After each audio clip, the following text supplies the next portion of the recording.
అన్న ఇట్లా వద్దులే మేడం ఎరుకోపోతే.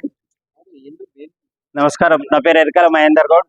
ఈరోజు మేము RT Rakshak human rights society తరఫున మన తెలంగాణ రాష్ట్ర ప్రభుత్వాన్ని ఒకటి అడగదలుచుకున్నా. అదేంటంటే, ఏదైతే తెలంగాణ రాష్ట్ర ప్రభుత్వం ప్రతిష్టాత్మకంగా తీసుకొని యువ వికాస్ అనేది ఒకటి కొత్త స్కీమ్ తీసుకొచ్చారు. అదేంటంటే, కులాల మతాలకు అతీతంగా 50,000 నుంచి 3 లక్షల వరకు ఆర్థిక సహాయం చేస్తామని మొన్న సీఎం రేవంత్ రెడ్డి గారు అనౌన్స్మెంట్ చేసిండు. అయితే ఇప్పటి నుంచే ఫామ్స్ ఇస్తారు, మండల ఆఫీసులలో మన మీ సేవలలో ఫామ్స్ ఇస్తారు. ఆ ఫామ్ తీసుకున్న తర్వాత ఇన్కమ్ సర్టిఫికేట్ సబ్మిట్ చేయాలి. ఆ ఇన్కమ్ సర్టిఫికేట్ ఎట్లా అంటే, ఈ నెలదే ఇన్కమ్ సర్టిఫికేట్ సబ్మిట్ చేయాలంట. ఇప్పుడు ఏ ప్రభుత్వం ఏ స్కీమ్ తీసినా దాంట్లో ఎన్నో రకాల ఇబ్బందులు ఉంటాయి.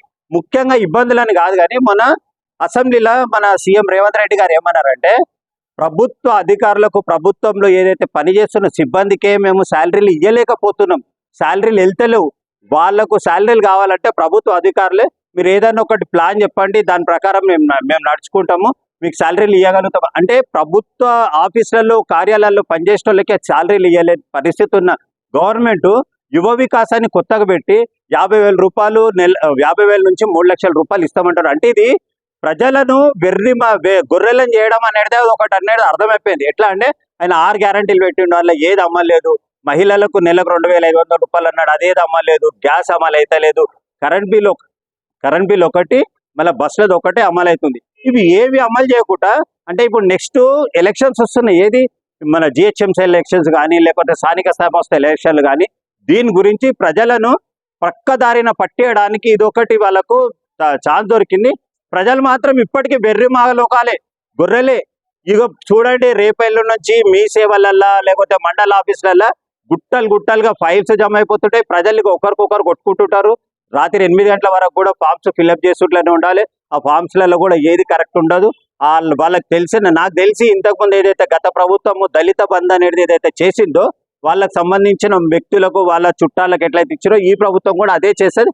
నాకు తెలిసి అయితే చెయ్యదు. ఎందుకంటే బడ్జెటే లేదు. బడ్జెటే లేనప్పుడు వీళ్ళు ఇది యువ వికాస్ అనేది పథకం ఎట్లా అమలు చేయగలుగుతారు?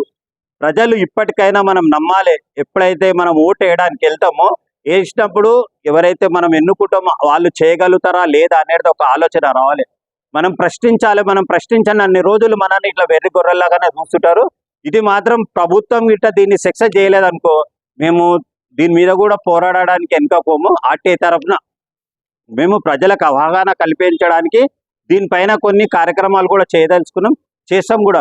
రేవంత్ రెడ్డి గారిని ఒకటే ప్రశ్నిస్తున్నాం, మీరు ఏదైతే అమలు చేద్దాం అనుకుంటారో ఫస్ట్ మీరు ఏదైతే స్కీమ్స్ పెట్టారో దాన్ని అమలు చేయండి. దాని తర్వాత యువ వికాస్ గురించి ఆలోచించండి.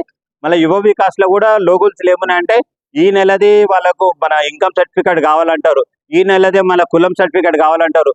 ఈ వారం 15 మళ్ళీ టైం కూడా ఎక్కువ లేదు. ఏప్రిల్ 5th వరకు ఏమో డేట్ ఎండింగ్ ఉంది. అంటే 15 రోజులలో నీకు ప్రభుత్వ అధికారుల నుంచి ఎలాంటి సర్టిఫికేట్ కూడా రాదు. మనం ఇన్కమ్ సర్టిఫికేట్ అప్లై చేస్తే కూడా 15 రోజుల తర్వాత వస్తుంది. క్యాస్ట్ సర్టిఫికేట్ అప్లై చేస్తే 1 నెల రోజుల తర్వాత వస్తుంది. మీరు పెట్టిరే 15 రోజులు. 15 రోజులలో పబ్లిక్ ఎక్కడికేం చేస్తారని. ఇప్పుడు జిరాక్స్ సెంటర్ రోడ్డు బాగుపడతాడు. ఈ బ్రోకర్లు ఎవరైతే మండల ఆఫీస్ దగ్గర ఉండి మీ సేవ దగ్గర ఉండి ఫామ్స్ ఫిల్అప్ చేస్తారో వాళ్ళు బాగుపడతారు.